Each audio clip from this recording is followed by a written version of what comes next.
Hi guys. Yeah, getting here, getting here, getting here. Good morning. How are you all doing? I hope you're all good, right? Good. That's wonderful. So, while we are doing this live this morning, I need you all to get as many people as you can. And how are you going to do that? You are going to share this live so that a lot of people will come in. Why are they coming in? Number one, they are coming in because we need the protesters to be able to protect themselves while they are going about doing the right thing for this protest. Guess what? There are so many people that their life was cut short on the first day. Why was that? Because probably the people around them didn't even know what to do. If you had listened to my previous video about CPR, CPR, CPR, CPR, those people that died on the first day would have been saved. So today, we are learning how you, yes, I mean you, that is the protester, that is out there as our foot soldiers to protect yourself and also to protect the person near you. Okay?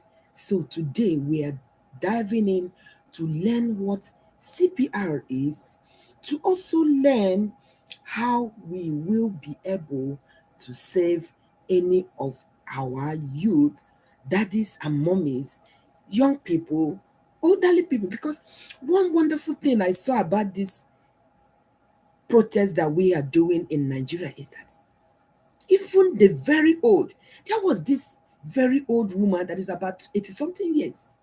Yes, 80 something years old woman, and she was also doing this demonstration because the hardship is telling on everybody. There's nothing like running away from this particular situation. Okay, so today we are talking about CPR. So while we are listening, it is very, very important that you pay attention on every single thing I am going to say today. Because guess what? If you learn a lot of things today about CPR, you could be a hero, the first responder that could save someone that is in dire need of CPR. What is CPR?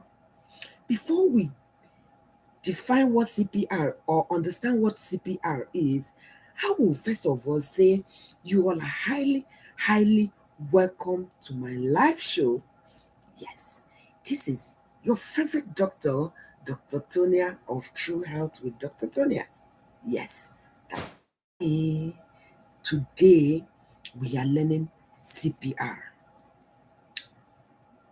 CPR is just a short connotation of cardiopulmonary resuscitation. So what it means is C is cardio, P is pulmonary, and R is resuscitatory. So what does that mean?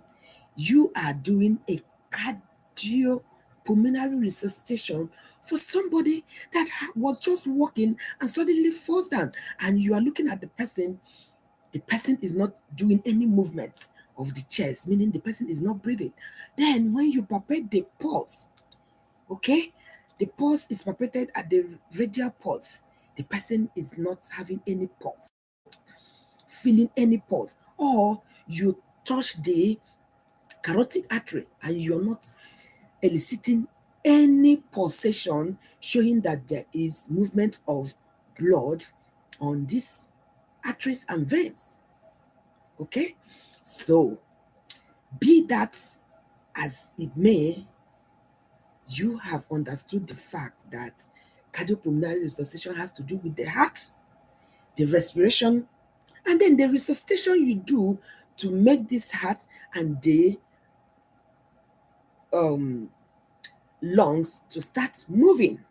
Now, do you know that there's a fact that we can predict, we, you, me, everybody cannot predict when emergency will happen. Nobody can predict that, oh, by 7 o'clock today, I'm going to fall down and have problem. So, because of that, it is very, very important that we prepare ourselves so that we learn and understand what to do to our loved ones, to the victims, to people around us when they get into harm's way by either they have fainted or they have lost consciousness or they are not breathing. So that is why it is very, very important for us to learn firsthand from the very best how to institute CPR when there is a necessity for us to do CPR on victims. Remember, you or me or anybody can have this situation. Now, let me even let you all know. Do you know that Onyeko Weno, if she was given CPR immediately, she collapsed after doing what she knows how to do best in that birthday bash. That is, she went to the stage, sang, danced, and suddenly developed cardiac arrest. If only one person, just one person in that podium, in that event center, in that room, in that hall, knew how to do what I'm going to teach to you today. That is the CPR. Onyeka Wune would have been alive. And you also know that if Junior Pope had been given CPR, especially if he had been brought out from that immersion of inside water, he could have been alive today if CPR was given to him until they get to hospital. Junior Pope is alive today. Why we should sit down, relax, and pay very big and good attention to every details of my teaching today. Now, we can find ourselves in situations where we need to give somebody CPR. You can be walking on the road or you're climbing an elevator. And then in this protest that we are doing in Nigeria right now, we could actually have a need to give somebody CPR. What are the situations that have arisen in this end bad governance protest? This is day 3, right? In our day 1, we saw a lot of people died either by the shooting or they just collapsed because of the inhalation of the tear gas. Stampede, because a lot of people came out. So if they are stampeded, the possibility that somebody can be unconscious is there. But remember, CPR is something that even if you are not trained, if you know the rules of CPR, you will be able to do that CPR for the people that need CPR. All right? So, CPR is first aid technique used to help somebody who is not breathing or whose heart has suddenly stopped. Okay? You are no longer breathing, your heart has stopped pumping, and blood is no longer circulating on your body. Especially if blood did not get to the brain on time, the possibility that the person may die is there. Okay? So What do we do to help somebody that is already down so that the person can be resuscitated and the person will still be with us, especially when the person gets to the hospital? Because it is in that hospital that the definitive treatment is done for anybody that has suffered a cardiac arrest or near drowning, or the person is having any form of problem with breathing, even people that have status epilepticus. Okay? Now, what do we do? First of all, we use chest compression and rescue breaths to help the person to keep the oxygen circulating on the lungs, in and all the parts of the bronchioles and alveoli. And we also help the blood to circulate in the body. Okay? So when you're doing this CPR, you improve the circulation of oxygen to the brain. All right?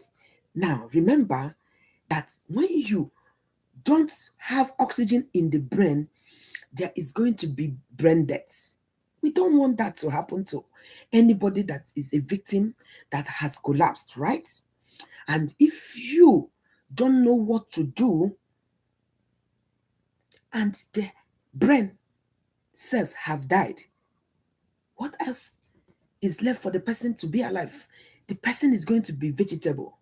But the most important thing that we need to do is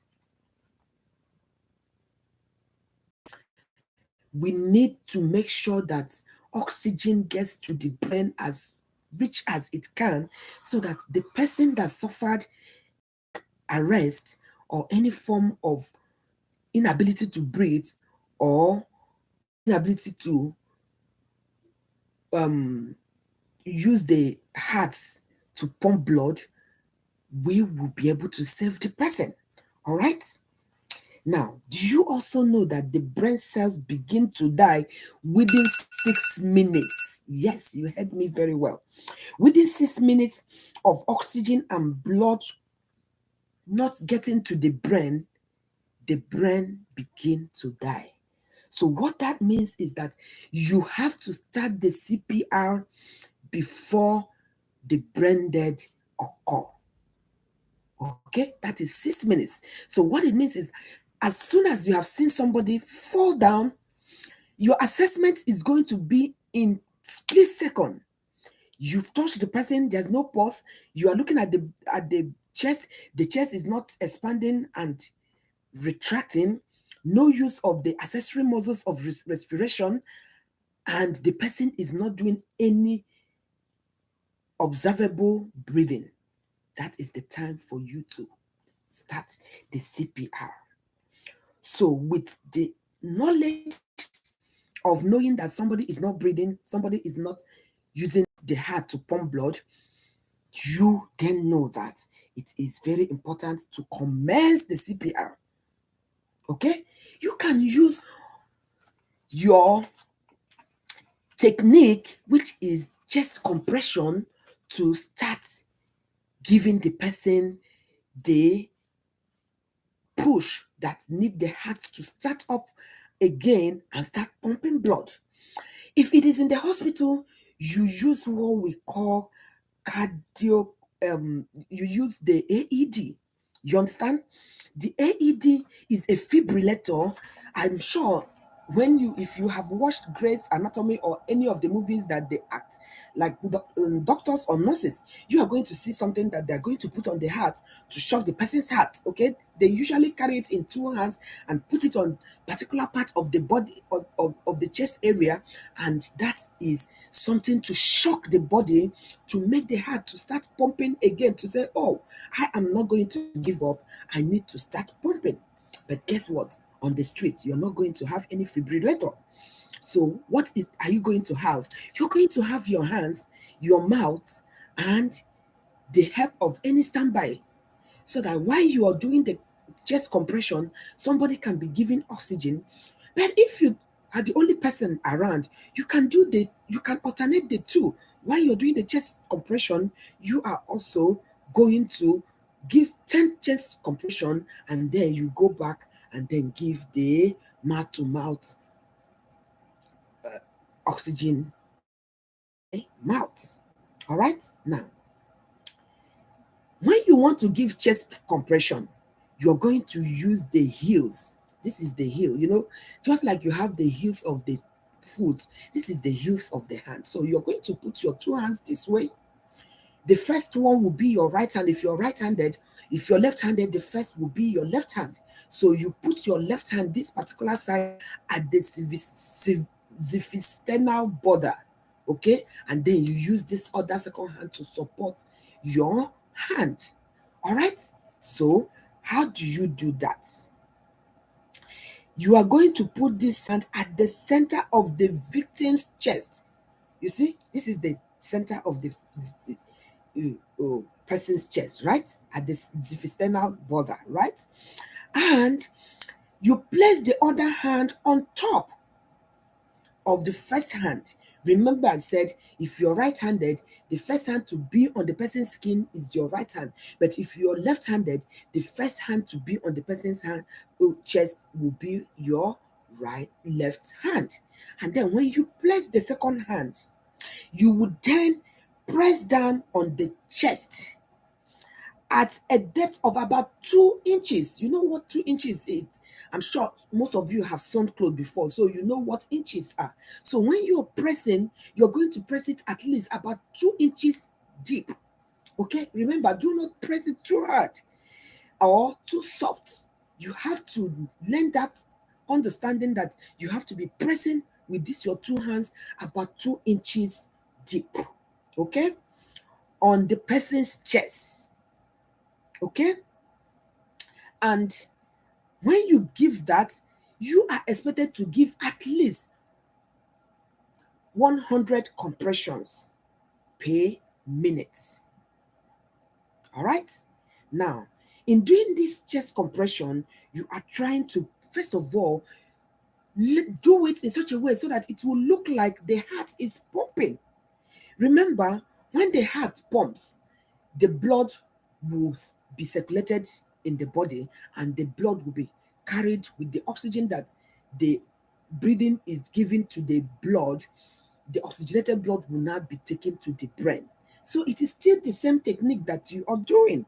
Okay? So when you do that, you are trying to mimic the heart and get blood through the body and the brain once again, because this person is no longer having any breathing. So what it means is there's no circulation, there's no blood going to the brain or to the organs of the body. Now you do the rescue breath. Remember, I said cardio and respiratory. So the compression you're doing is taking care of the heart, whereas the respiratory, that is the rescue breath you're going to do, this play important role in cardiopulmonary resuscitation. And this is given, not just opening the person's mouth to give it. No, you must have to tilt the person's chin upwards. Now, it depends on the age. For you to get this tilting of the head, you must consider the person's age. For children, you don't don't tilt their head to certain degrees, just like you're going to do for that adult. Okay? Now, this will help to clear the airway, because when you tilt it, it's going to help so that the airway of the person, remember the tongue, the person is not breathing, the person doesn't know anything, the tongue is already blocking the airway. So when you tilt the head upwards, it is going to help to open up the airway. Now, the rescue breath you're going to do is you're going to do 2 rescue breaths by pumping your own breath into the person's mouth. You do it twice. That is, all right? And after you have done that, you do a 30 cycle chest compression. One, two, three. You continue counting until you get to 30 for an adult. For the children, it is a different ball game together. You will give the chest compression and the rescue breaths in a different way. Okay? Now, we are talking about adults today because, I mean, it is our youth, the elderly, and, um, you know, young people that are out there doing this demonstration. All right? Now, when do you do cardiac cardiopulmonary resuscitation? What are the things that will happen that will make you to say, oh, I need to give this person heart to heart cardiopulmonary resuscitation? Number one way of giving cardiopulmonary resuscitation is when the person is having cardiac arrest. You know, this is a time when somebody is walking on the road, suddenly the person stops breathing and falls down on the floor, and the person suddenly collapses. When this person collapses, the person doesn't even know what is happening. But guess what? If you do CPR and you are able to give this rescue breath on this person, the possibility that that person is going to be saved is 100%. But unfortunately, this happen in most cases. The people that are witnesses or bystanders may not be able to know what to do, or they might be afraid, because fear is one thing that make people not to do the right thing when somebody is already going down and is not breathing very well. So now that you have learned how to do this CPR, do not put fear in you.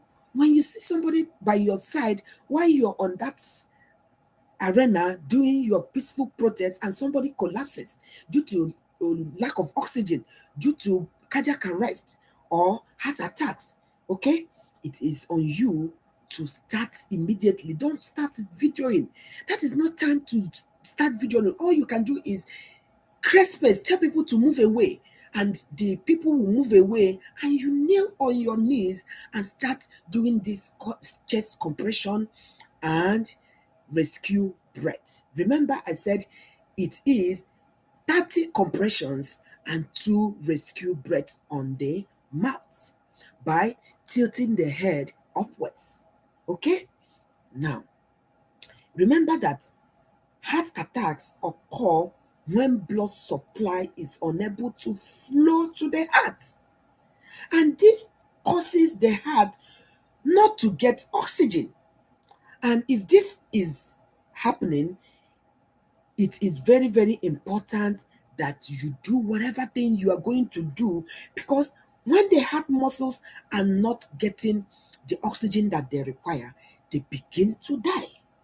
All right? So, one thing is sure, there are some symptoms that somebody will feel, especially when you have started having that signs and symptoms.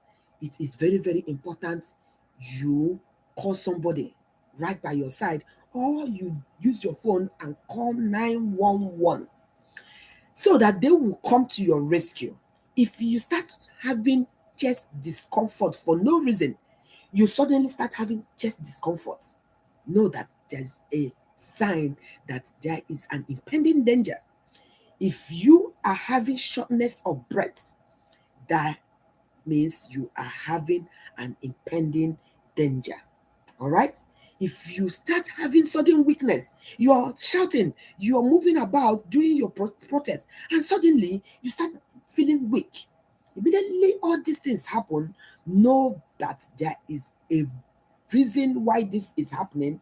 And what do? Make sure you call 911 or tap that person on your body and by your side and say, please, I am not feeling well. I think I'm about to have cardiac arrest. That singular act you do could be the thing that will save you. All right? Now, immediately you fall down and you're lifeless and you are unable to move. There's nothing you can do for yourself. So that is why it is very, very important you start learning your body science. You start learning anything, everything about your body. When you learn things about your body and know the signs and symptoms that come up, the possibility that you would save yourself and do the right thing before that cardiac arrest sets in or before that heart attack sets in is paramount. So now that you know what to do, especially when you are feeling uneasy, you are feeling that you are having a chest discomfort, you are having shortness of breath, or you are having sudden weakness, okay? You are suddenly perspirating, sweating excessively. These are telltale signs that something very, very bad is about to happen. Okay? Now, if this happen, the person by your side do not need to be afraid. You don't need to start videoing. You don't need to start shouting, "Hey, Bami, oh," and then you people are going to descend on him and crying. No, that is not the time to do that. The only thing that you can do to keep this person alive until the rescue operatives the person had called, probably when he started feeling uneasy, is to do what? To start doing cardiopulmonary resuscitation. Do you also know that if you have overdose of drugs, if you are having drowning or near drowning, or you are choking, especially when you have drank something and the person and the thing passes through your respiratory tract, the possibility that you are going to fall down because you are choking, your respiratory system is not working anymore because the choke hazard that you have blocked your respiratory system and respiratory tract. So if this CPR is done, you are 100% likely to survive. Like I said, if Onyeko Weno, when she started developing that uneasy feeling of chest tightness, of discomfort, of breathlessness, of severe sweating and inability to breathe, if she had just tapped somebody by her side, or if anybody in that room know what CPR is, how to institute CPR. Yes, you can go for the training, right? Most doctors and nurses have gone for the training, but even if you are not a nurse or doctor or health administrator or anybody working in the hospital, you can actually go and do the course. But with what I have taught you now, it is simple. What are the things you do? Number one thing you do is never panic. Panic is number one thing that is going to make you not to be coordinated. All right? When you panic, you are not coordinated, you are not doing what you are supposed to do. So, what are you going to do? Be comported, make sure the person is lying facing up. We call it supine position. The person must lie facing up, assuming the person fell down prone, that is facing down. First thing you need to do is turn the person to face upward. You put your hand in the wrist to check the pulse rate. You see that there's no pulse. You touch the person's carotid artery. You see that there's no palpable pulsation. And then you look at the chest. The chest is not moving up and down, showing sign of respiration. That is the time you must do what you got to do before 6 minutes time. Because if in 6 minutes time oxygen is not going to the the brain cells are going to die. And if the heart have not started pumping or circulating blood, so that blood that they are circulating that have oxygen is going round the heart on all the organs, the muscles of the heart start dying. You don't want to watch this happen to somebody that you love or somebody that is doing protest with you. Guys, this is the time for you to do what? The saying that says one for all and all for one. We are in this protest together, both in diaspora and people back home. This is the time for us to show the world that Nigerians are together. Remember, our politicians can divide us, but we have come together now as one to say no. And what are the things that you're going to do? Number one thing you must do is be your brother's keeper. Can you imagine the hero you are going to be when somebody by your side have fallen and is not breathing, and you do what I just taught you now, and the person suddenly start breathing? Do you know the cheer, the very good feeling you're going to have that you are that one person that saved somebody from dying? All right, let us do that right thing and be our brother's keeper. Let us come together and do this 3-day protest peacefully. Do not be tempted to go and pick anything. I plead with all our youths. Remember, the police seeing you cutting away something that doesn't belong to you may be triggered to shoot. You don't want to be statistics. We all want all of you to be alive to see the dividend of democracy. One thing I can assure you guys today is this: the government of the day have seen that the power belongs to the people. Guess what? We won. This is our day 2 of peaceful protest. The only bad thing we notice is that the first day, some of our youth doing their peaceful protest that were not doing anything abnormal, not carrying any gun, were gunned down. But guess what?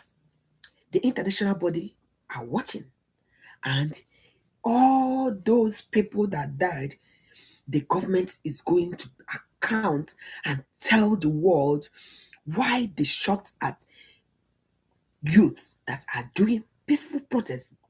I guarantee you, investigations have started going on to know why they shot at those innocent citizens. So now that you have learned how to do CPR, go out there and save that one person. If no other thing, when you do that, you will know that you have been put on the record to be a rescuer, a first respondent, and a hero. All right? Thank you all for listening.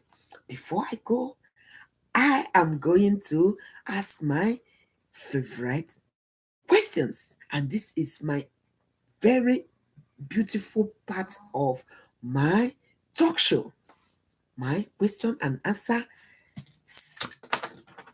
period.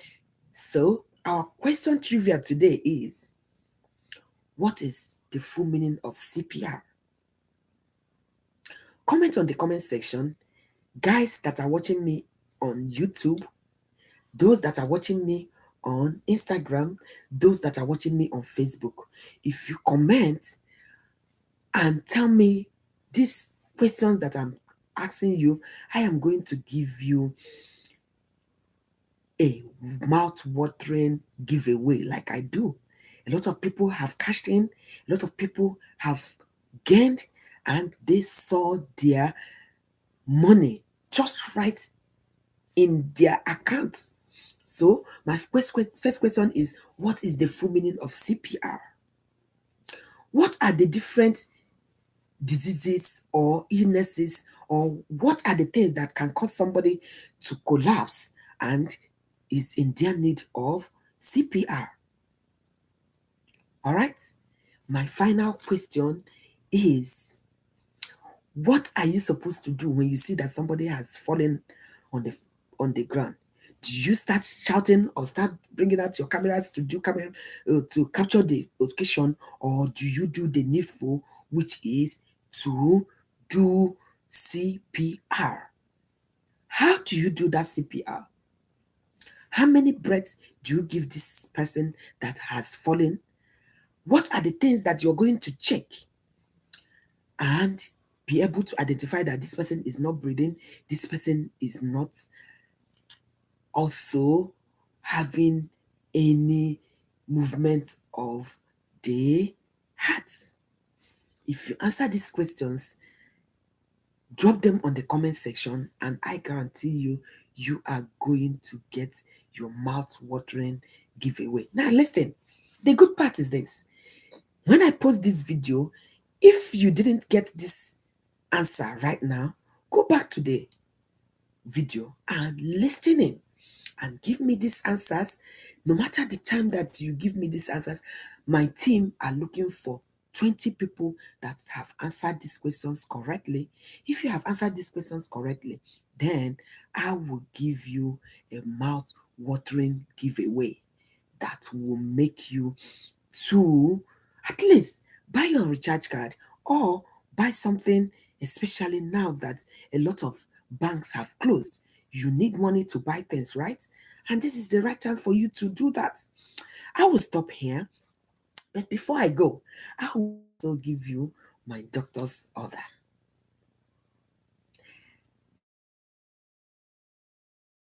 And cardiac arrest is something that we cannot plan. The earlier we learn how to institute cardiopulmonary for all of us. Remember, when you have issues and you start noticing that you are uneasy, you are breathing, your breathing is not as good as you noticed it before, you are perspirating and sweating excessively, and you are uncomfortable, you are most likely tilting to have cardiac arrest or collapse. Do something, which is call 911. Tell them where you are and the feeling that you are having. Okay? There is one very beautiful video I saw going around when a little girl probably of 5 years, saw that the father fell down and collapsed, had cardiac arrest, and she took the phone, her father's phone, and called 911. It was a beautiful thing when the responder was asking her, "Where is your father? Is your father breathing?" And this little girl was comforted. So that is the comportment I need you to have when you see somebody by your side collapse. Do not panic. Panic is something that will make you not to know what to do. What you need to do is focus, focus, focus. So I am going to stop here, and I wish you all a safe protest today. Stay in groups, take your essentials in your backpack and set out and do what you got to do. Do your protest in peace. Do not make yourself a target for the infiltrates, because have they infiltrated people? Have they brought people to infiltrate the protest? They have, but you should be careful so that you are not statistics. Okay, I am going to stop here. Thank you for listening. Please share, share, share. Whenever you see this video, comment, like, and turn on your post notification button so that next time I go live, you will be the first to be notified when I go live. This is your favorite doctor, Dr. Tonia of True Health with Dr. Tonia. Thank you for listening. Bye bye. See you soon. Thank you. And